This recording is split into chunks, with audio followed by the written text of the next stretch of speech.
I want to give all praises, glory, and honor to Yahweh, Ba'ashem, Yahweh Shai, Ba'ashem, Rakah, Quadash. Yahweh is the Most High God. And Yahweh Shai is who the world ignorantly calls Jesus the Christ. The Rakah Quadash is the Holy Spirit in Paleo-Hebrew. And double honors to the elder apostles and the elders of Great Millstone who rule well through the Spirit, teaching His word and believing His word, Lord willing that they can continue to endure and be sincere. And a mighty shalom to the hopeful elect that are scattered four corners of the earth, teaching His word and believing His word, Lord willing the same Spirit that they endure and be sincere. Shalom to the Akwat Yam that are believers of His faith, Lord willing that they can continue to pursue their lot, which is being a loving and silent and virtuous wife. And Lord willing, the Most High have mercy on the other brothers and sisters that's not in the faith. Well, the title of this lesson would be, For though I preach the gospel, I have nothing to glory of. I don't have nothing to boast about. You know? This is not mine. The Lord have given a lot of, the men of the Lord the ability to teach His word. This was given. I can't boast how many precepts I can remember, how many times I'm teaching. That don't bring anybody closer to the Lord. These scriptures, these prophecies, these parables, these dark sayings, right? The law, it helps you get closer to the Lord. It helps you grow. It helps you increase in faith. It helps you with patience. It helps you with endurance. It helps you be to endure, right? It helps you to be aware. Numbers, how many people that you have in your camp, how many videos that you might do on whatever social media, how good your voice sound. That's not going to get anybody closer to the Lord. Some of us gravitate to these things, but it's really the wisdom, knowledge, and understanding that got us in this. So Lord willing, this is edifying to the sheep and edifying to the brothers that's actually teaching too, and for the sisters that might be teaching their children. And in all aspects, this whole point is to run a race and finish the course. Everything else is temporal, but you're trying to win the course to get that eternal prize. So again, Lord willing, that you're edified. This is 1 Corinthians chapter 9 and verse 16 in the NLT. This is 1 Corinthians chapter 9, verse 16 in the NLT. It says, Yet preaching the good news is not something I can boast about. I am compelled by God to do it. How terrible for me if I didn't preach the good news. This is Paul speaking. How much more you men that's in this truth, man? Especially if you have the ability to do it. You think I'm deep. I'm this deep. Oh, I know this and all of that. You're held accountable as soon as you pick up this word and start cutting people and teaching this and doing this breakdown, where we have to be consistent. What if you wasn't teaching and you faded away from teaching? You start slacking on teaching when you're called to teach. What if you're penalized for that? Your fear within you towards Yahweh Shem Shai to draw you to do the most for the Lord without boasting, being sincere, Lord willing, we can make this smooth and quick, right? It's a fire within us that draws to teach the word of the Lord. Hold on, I'm going to change the translation to KJV, right? This is Jeremiah 20:9. In the KJV, it says, Then I said, I will not make mention of him, nor speak any more in his name. But his word was in my heart as a burning fire shut up in my bones. And I was weary with forbearing and could not stay. Now, I look at this and understand that it's the Lord that put a fire in us, And every last one of us don't have that fire. But when you have that fire, it's nothing that you can do. You can't hold it back. I always call it like a spiritual fire. I might a brother might, and I got a precept on mine or a spiritual fire. Like I could be listening to a lesson, I could be reading, and now I'm so overwhelmed. It's just I could be reading a whole chapter, and that just one verse, those 5 verses, is in my head, and I'm like, yo. Oh man, I got precepts that can line. Oh, you know what? This would be edifying. And I'll stop reading just to do a lesson because it's built up in me. Not to sound funny or anything, but when you gotta pass gas, the longer you hold it, the louder it is. And that's how it is when it comes to, trying to boast in Yahweh Hashem Yahushai. It becomes a fire, right? You can go to the cross reference and they'll give you a few precepts that go with it. I want to give you one that I like. This is Job 32, verse 18 and 20. It says, "For I am full of matter. The spirit within me constraineth me.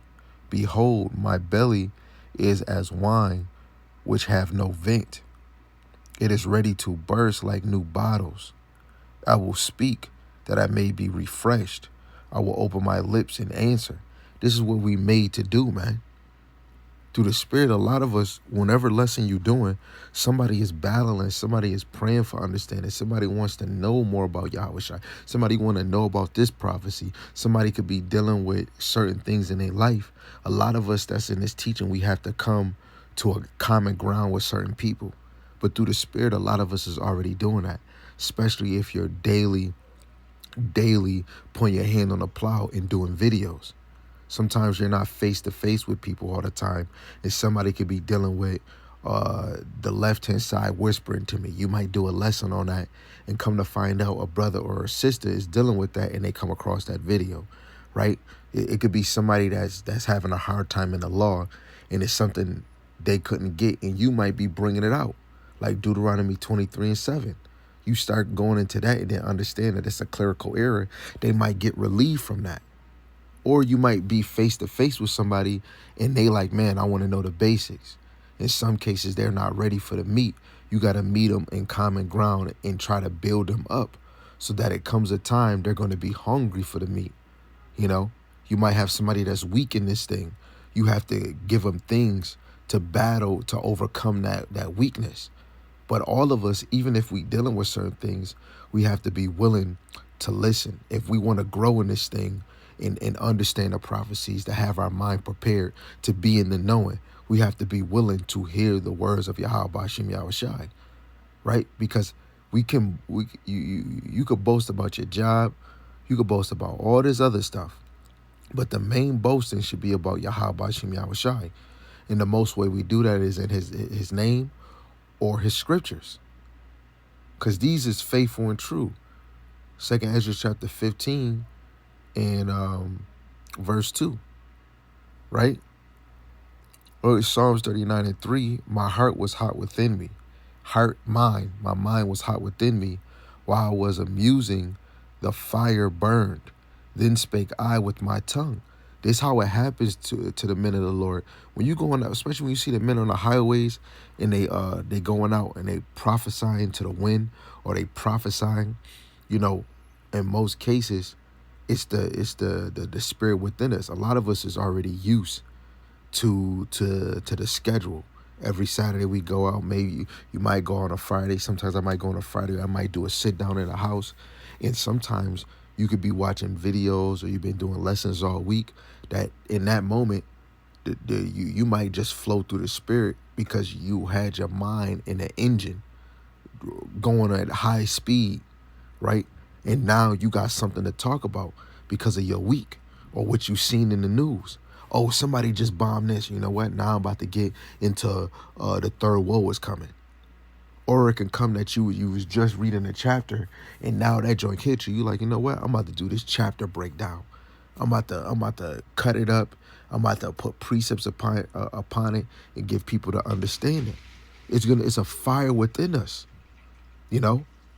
So woe is me if I don't preach this good news, because starting with the men, we're here to be servants, prisoners, slaves to Yahweh B'Shem Yahushai. That's our true master. That's our true king. And he in all these things, is the Lord is waiting for the elect. He's going to seal them. All these things is going to unravel. We're going to know who the elect is. So we got to make our call and election sure, being by believers, and you got to make your call and election sure by doing the work. I know that I have to teach. I have to.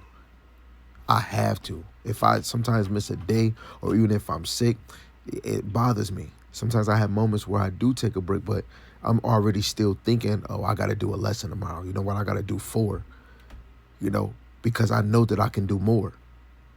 And it's not about, let me just do a lesson. Sometimes it takes time, because I want this to make sense. I want it to hit. I want people to be edified. We shouldn't just be doing videos just to be just doing videos. You got to be sure that you're teaching, sure that you're edifying, sure that you're bringing them to Hamashiach Yahushai. You're bringing people to ask questions. The number one movement right now is this truth. So-called Hebrew Israelites. This is the number one thing talked about. Mad people, what they saying, the sales of the Bible is growing. This is the number one thing that got to get pushed. Before a movie come out, this word got to come out. Before that show come on, Friday, the new episode, we got to push this thing, man. We got to get the left-hand side, you niggas in the flesh, this world, we got to get them tired of hearing this, man. We got to keep calling the name of Yahweh Hashem Yahushai. Keep telling them what these fools is doing. Keep telling what the wicked is trying to do upon us. I think that's enough right there for y'all. I'll go back. I'm gonna go to Amos chapter 7, and verse 15.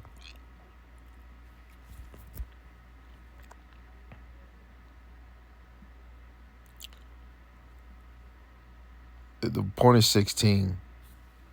No, Salaki, the point is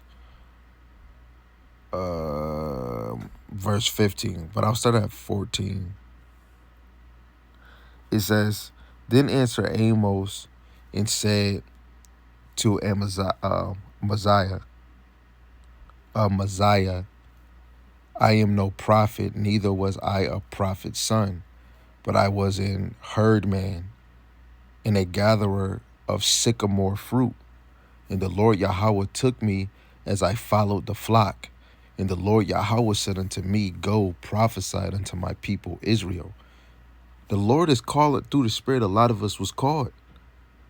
When you look at St. John, the 15th chapter 16, the Lord tell us we didn't choose him, he chose us. So a lot of us brothers have to hold on and really hold on to this and know that, especially if you have a drive to teach this word, I'm not scheduled to only teach on Saturday. I'm not about to just, you know what, Thursday I'm about to plan and I'm going to do that. Look, my engine is a dang there every day because I'm excited for this. And it's not just me. I can't boast on me. The Lord put this in me. Let me get something, right? Because the Lord told him to go. Through the Spirit, the Lord is doing this on our side. This is Jeremiah 1:5. I want to give you, I'll start at 3. It says, It came also in the day of Jehoiakim, the son of Josiah, son of Judah, unto the end of the 11th year of Zedekiah, the son of Josiah, king of Judah, unto the carrying away of Jerusalem captive in the 50th year, the fifth year. Then the word of the Lord Yahweh came unto me, saying, Before I formed thee in the belly I knew thee, and before thou camest forth out of the womb I sanctified thee, and I ordained thee a prophet unto the nations. Right? The Lord already knew Jeremiah before he was in the womb. How much more us? Hey, just another thing. A lot of us come in this thing, we might not be the best speaker. We might not automatically have the best grammar. right? We might sound a word and it might sound, and then we come back to it and might say it better. Some of us get nervous when we bringing out this word. Some of us are perfectionist. You know what?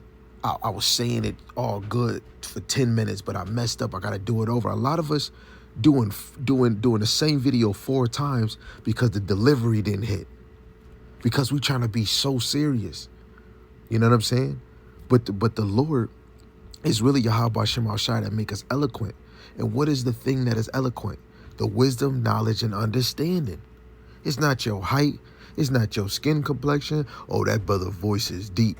That brother voice is soft. No, it's the wisdom, knowledge, and understanding. This is the thing that we trying to gravitate our brothers and sisters to. This is Wisdom of Solomon, chapter 10, verse 21. It says, "For wisdom opened the mouth of the dumb, and made the tongues of them that cannot speak eloquent." And we start to speak eloquent when it comes to these scriptures, man. I know if I was to go back in my past life, when I was in the world, I wasn't doing none of this. I was not teaching.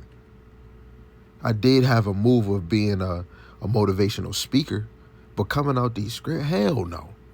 Half the time I couldn't even pronounce a word. I didn't have the patience to read. And this is me making excuses. And I used to say I would never be a pastor. I couldn't do that job. That looked boring. I couldn't do it. And look at me now, teaching the word of Yahweh Ba'ashem Yahushai. Smacked right in the face. Jeremiah 1:5 again. It says, "Before I formed thee in the belly, I knew thee. And before thou camest forth out of the womb, I sanctified thee. And I ordained thee a prophet unto the nations. Then said I, Lord God, behold, I cannot speak, for I am a child." This is how some of us might be stuttering. You might say, you getting stuck on the word. And you might have somebody that's listening, "Oh man, this man don't even know what he's saying." Everybody looking for a Steve Harvey or a freaking Jay-Z. This truth is not for you if you're looking for that. If you're looking for a superstar in this truth. You know? We hold on to Paul, but just imagine how Paul was going. Paul don't want to get boasted up. Paul don't want to come to this ministry to look for money. When you go to 1 Corinthians chapter 9, you can see that. KJV or NLT, however, whatever one you want to get hit with. But you got to understand in this truth, we're trying to boast in the Lord. We're trying to put him in the forefront before our own needs. You know, people, "Oh man, brother, man, yo, man, you really, man, you be getting in there, man. You deep, you got all the wisdom." Hey, it's not me, brother. That's Yahweh Ba'ashem Yahushai. A lot of us hear that all the time. You know, and being in the flesh, hey, well, some of us like get our head blowed up. But when we start moving in Yahweh Ba'ashem Yahushai, you start growing more and more. You're reading the same chapters over and over again. You start understanding like, nah, it's not me. It's not me. It's the Lord. Man, that was a good camp. Hey, it was all the Lord. Brother, that was a fire precept. Hey, it's all the Lord, because guess what? I had to go to the Lord's word to get this. Woe is every single last one of us, starting with the men, if we're not out here teaching the good news of Yahweh Ba'ashem Yahushai. Not out here teaching a whole volume of the book. Trying to just only get 5%. Hey, it's nothing wrong. It's different levels of brothers in this thing. You know? But whatever you're doing, you have to be serious about it. And it's not about pleasing a man. It's not about boasting in yourself and doing the law. Boasting on how many precepts that you know. This is about, do you believe? Are you going to endure to the end? Because you can master every precept, master and remember every law. But can you be in this thing for 40 years? Can you be in this thing for 15 and have the same fire? What if we in this captivity for another 15, another 20? Can you still endure? It looked like we all the way out here, and then you find out they ain't dropping the MOTB till 2037. Can you still hold on? By your faith, you are so sure that you're going to keep doing this as much as you can. And what you're going to do is count on Yahweh Hashem Yahushai to give you that fire to speak, right? Let me give you this one, and then I think I'll yield. This is Acts, the 4th chapter. And I'm going to read this in the NLT. I want this to smack both of us. You, me, right? This is Acts chapter 4, verse 15, and I believe I'm going to read it at 32. It says, "So they ordered Peter and John out of the council chamber and conferred among themselves, what should we do with these men? They asked each other, we can't deny that they have performed a miraculous sign, and everybody in Jerusalem know about it because they healed somebody in the name of Yahushai." Not in the name Jesus. That's another thing. Do you really fear that you're not teaching the people his name? Every time you bring out a lesson, every time you read out a chapter or a verse and it say Jesus in it, is you're going to say just only Jesus, or are you going to say Yahushai? When it says Lord in all capital, is you going to say Yahweh, or are you going to just always say Lord? Sometimes I might slip and I might say Lord. But when I see that Jesus, I'm going to push out Yahushai. Because our people got to get back to the edification of understanding when Yahushua was on the scene and when he left and the apostles was moving, they was calling him the name that was given when he came out of his mother's Karuchi. And it was a ancient Hebrew name which lines up with who he is. He saves. He redeems. Going all the way to the Paleo Hebrew, it would be Yahushai. Right? So verse 17, it says, "But to keep them from spreading their propaganda any further, we must warn them not to speak to anyone in Yahushai name again." They didn't back then, they don't want us to teach in the name of Yahushai because how powerful it was, man. How much more on this side? You got to know the name of Yahweh Shem Shai is a power. This is why you have to push this word, man. Because of this word getting pushed out, America is going upside down and around. The world is breaking through because the Lord woke us up, man. This is an exciting time. Right? Verse 18, it says, "So they called the apostles back in and commanded them never again to speak or teach in the name of Yahushai." Imagine somebody telling you to never speak in that name. You know? Or what if you was in a so-called congregation and they better like, hey, everybody don't know that name, let's teach in this name. It's not about getting mad, but when you really look at it, you got to be serious for this, man. It's amazing to get in this knowledge and know you a Hebrew Israelite, and then you get to know the son's name and the father's name. You want to use it, man. You know? You want to use this name as much as you can so that now, the more you use that name, you're getting low. We're trying to get the true believers in this thing. We don't want people in this stagnant. So we're going to teach in the name that's powerful. Because if I can't heal people right now by saying Yahweh Shem Shai, I do believe it's going to happen. But I believe that the more I teach in the name of Yahweh Shem Shai, I'm going to have people that's going to come in this thing. The Lord is going to bring them to come hear this word. Yeah, you're going to have, oh, the name is Yeshua, brother. No, I don't see that in my Bible. I see Jesus. Oh, guess what? The Lord might not be dealing with you, but then you'll have some that cleave. Hey, do you believe in another God? Because you saying a different name. No, that's his name in Paleo Hebrew. And then you're able to give them the understanding. They're like, dang, that's crazy. Then they gravitate to it. Then they want to know, how do you say the name? That's that fire you want in you. To be able to be confident and have faith in this name. Have faith in the doctrine that you've been taught. I didn't just get this doctrine on my lap. It came as being a student. Oh, no, brother, you can learn for yourself. When you go to school, do you learn by yourself? No, somebody's teaching you. Oh, we're not supposed to learn by men. No, you're supposed to learn by holy men, men that are set apart from this world. We entered into other man's labors. How do you think we got here with the understanding we got right now? Because the Lord woke up men before your time. The Lord sifted niggas before your time just to get things right, move people in other lanes. The Lord is playing chess, baby. Verse 19, it says, but Peter and John replied, do you think God wants us to obey you rather than him? We cannot stop telling about everything we have seen or heard.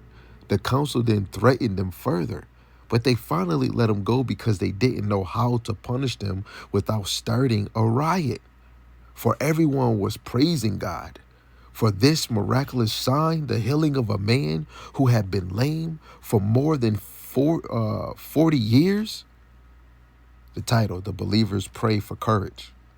Verse 23, as soon as they were freed, Peter and John returned to the other believers and told them what the leading priests and elders had said. When they heard the report, all the believers lifted their voice together in prayer to God.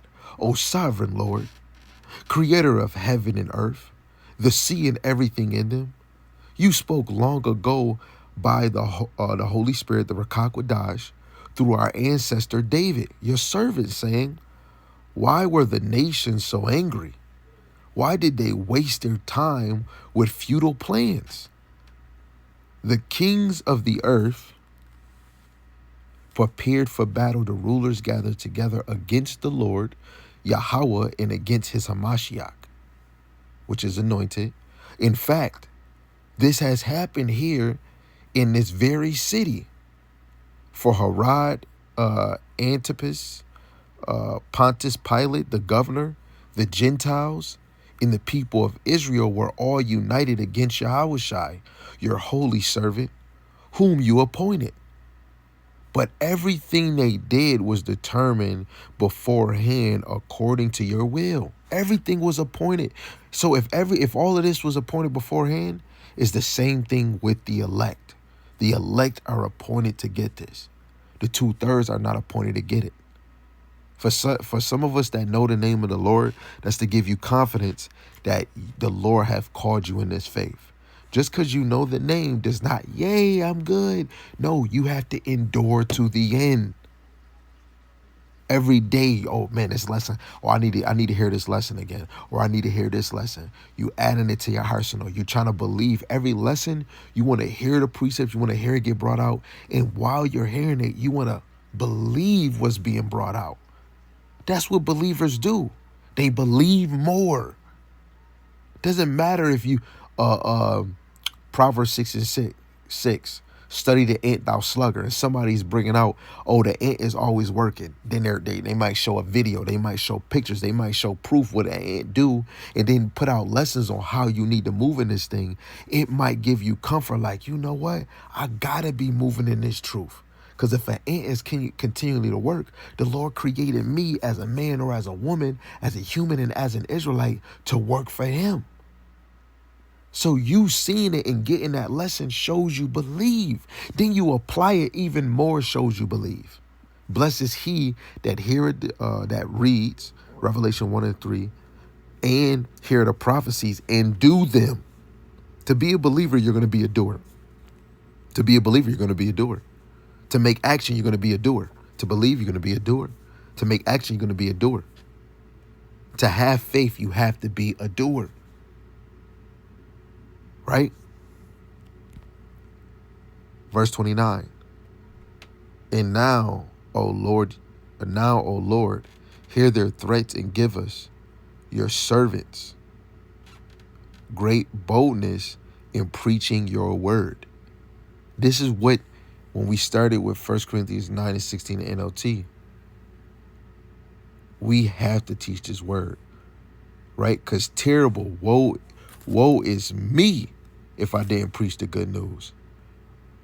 But as soon as you decide to teach this word, you got to be bold about preaching Yahweh Shem Yahushai. When I deal with a problem, I'm thinking about a scripture. If I talk to my brother, it could be a breakdown. It could be what somebody said incorrectly about this. Guess what? I'm thinking about the word of Yahweh Shem Shai. Somebody going through something, thinking about Yahweh Shem Shai. Seeing something in the movie, and it's up thinking about Yahweh Shem Shai. We have to be ready to be bold in this thing for Yahweh Shem Shai. You want the kingdom? You're going to be bold. You're going to be bold about this. You're going to be bold about your faith. And if you called to teach, you're going to be bold about preaching this word. Verse 30. Stretch out your hands with healing power. May miraculous signs and wonders be done through the name of your holy servant, Yahweh Shai. That's why through the name of Yahweh Shem Shai, I believe that I can continue this walk. I believe in the name of Yahweh Shem Shai that all this that the Lord is allowing me to do is working for me to get that crown, to get beamed up. Only in him I believe. And he's the same one I believe that he can remove me from this same light, this same fire, and make me be a 2/3, make me not believe in this thing, make me be a lazy, make me be a phony or a seducer, right? A seducer, when you go into, 2 Timothy 3:13, that seducer goes into an imposter. I could be an imposter prophet, an imposter teacher, or an imposter servant. The Lord is going to expose me. I believe through him. And that's the fearful thing. You want to pray to the Lord that you teaching correctly. You want to pray to the Lord that you're following 100% truth. You want to pray to the Lord that you have brothers that's going to hold you accountable. If you do say something wrong, that the Lord will draw them. And that happened to me. Slipping in the tongue. And out of nowhere, you think this brother not watching you, and he watched you. Then when things is right, and now you're lined up, you teaching the same thing as brothers, you don't hear a brother, yeah, I see you, brother, you was on point. And you might think they ain't watching, but the Lord is watching through other men. Right? Verse 31. After this prayer, the meeting place shook, and they were all filled with the Ruach HaKodesh. Then they preached the word of God with boldness. The believers shared their possessions. Just, reading 32, it says, all the believers were united in heart and in mind, and they felt that what they owed was not their own. So they shared everything they had. Even more with that last verse. Jacob Trouble gonna come. Just imagine how the Lord is gonna send people your way, brothers. It's gonna be sisters, right? Because women are gonna cleave, and it's gonna be brothers of the faith. It's gonna come a moment where we're gonna be sharing the food that the Lord blessed us with other believers. Some people that the Lord might send to you, and that spirit might be upon you, and you could probably see that they're genuine. And the Lord going to have them around you just because of you being in this faith, you believing in Yahweh Shem Yahushai. The Lord is going to do that. And starting with you men, you are a very important part of this thing. That's why I'm thankful for me entering into other men's labors, because it allows me to see that I'm entering into a labor that other men were in before me. It helps you to humble yourself. Only been here, less than 8-7 years, and that still doesn't even matter. But it's brothers that have been in this thing for 40 years. Who am I to think that I can come up with something new, that I know something better than them? The Lord put brothers in this thing at different times, and brothers are able to do. They're looking at etymology of words. And a lot of people in Israel wasn't even taught that. They never started that. That started with people that was in this labor before you. All praise to Yahweh Shem Yahushai. We're able to see it in the scriptures that everything you're reading, they was in this labor before you. Even if some of us is these brothers, all these scriptures happened before we got to this spot where we at right now. And everything you're learning in these scriptures is by men that experienced, that seen it. What we just read in Acts, what we just read in Acts, they seen it. So how much more us? So I'm gonna read this last one, and I thought that was my last one, but this is really the last one. This is 1 Corinthians chapter 9, starting at verse 20 in the NLT. It says, when I was with the Jews, this is Paul, I lived like a Jew to bring the Jews to a Mashiach. When I was with those who followed the Jewish law, which is no such thing as Jewish, it would be Jews, and it's really Israelite law, right? Because it was the whole 12 tribes. It says, I too lived under the law, even though I am not subject to the law. I did this so that I could bring to Hamashiach those who are under the law. When I am with the Gentiles who do not follow the Jewish law, the Israelite law, the law of Moses, the law of God, right? And this is going into the Israelite Gentiles of the flesh. I too live apart from that law, so I can bring them to Hamashiach. But I do not ignore the law of God. I obey the law of Hamashiach. You have to always know whenever it's bringing out that the Gentiles didn't follow the law, and you got to know who was the law given to. Only Israelites. Israelites. That's a big part of the history when you go in this Bible.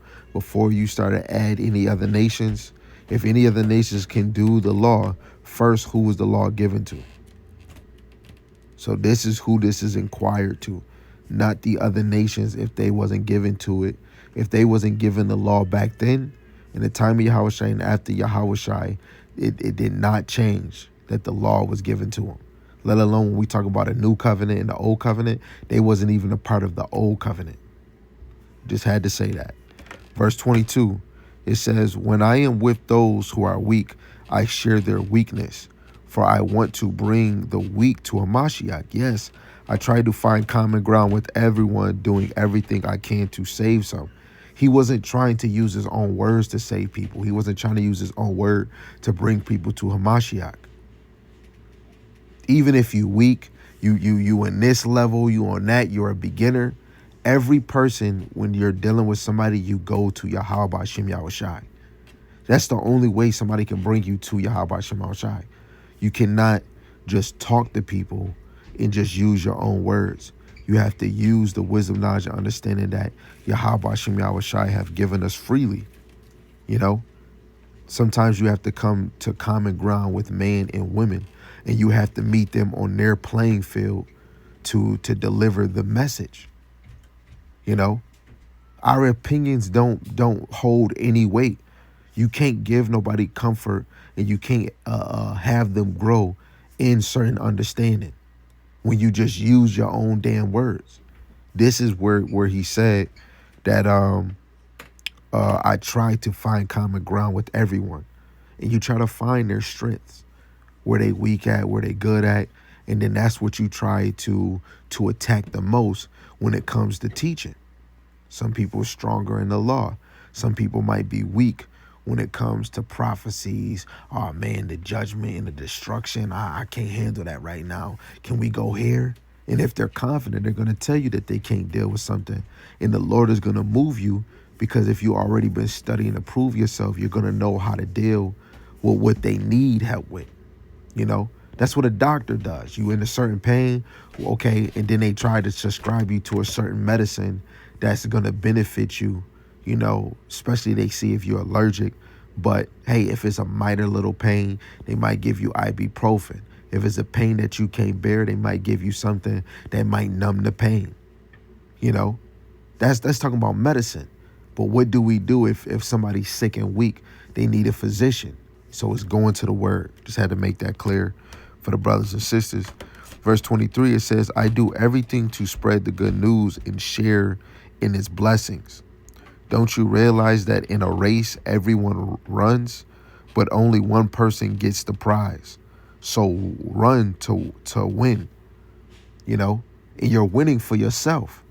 If you get that crown, it's not nan and you didn't get it, but that's going to be a nan and nunu to the 2/3.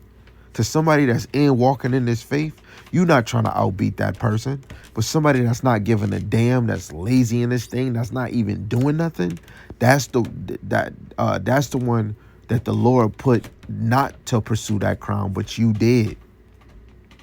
Right? This is why you seeking out your own salvation with fear and trembling. All athletes are disciplined in their training. They do it to win a prize or to win a crown that will fade away. That's that corruptible crown. That's that corruptible reward, which we see in this world. Athletes, celebrities, Grammys, all that bull crap. They're winning a race just to win something corruptible. You tell them about the Lord, they still want to win that corruptible crown. It says, but we do it for an eternal prize. 2 Corinthians chapter 4, verse 18, the things that you see are temporal. But you got to imagine the things that you working towards are eternal. Right? Verse 26. So I run with purpose in every step. I am not just shadow boxing. When you do boxing, you shadow box. But you're doing your training, you hitting the bag, boom, boom, boom. But when you become, a boxer, eventually you're about to have a match. Our match is the battle against this world, against the spirits on the left-hand side that's working through people and working through the wicked. Right? Verse 27, I discipline my body like an athlete, training it to do what it should. You see that? He used the example of an athlete. So now while we living in this life, you should be able to see these Greek Roman sports and use that as an example. They going hard.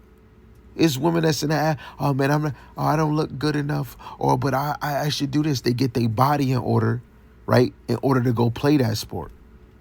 There's some women in this thing that might lose faith in their own self or confidence, they start losing themselves. Make yourself think like an athlete woman. Start training yourself so you can get yourself back to looking beautiful. The same way that you're looking at your beauty and your body or to look beautiful is the same way where it comes to your faith. Work on your faith. You're a spiritual athlete trying to run the race to get that crown. It says, otherwise, I fear that after preaching to others, I myself might be disqualified. And some of us might think, hey, I might not even make it. But guess what? It draws you to know Yahweh Ba'Shem Yahushai is the goal. You're going to keep doing it. Even if you don't know you the elect, you're going to keep doing it because in that day it's going to be known who the chosen, who is the elect.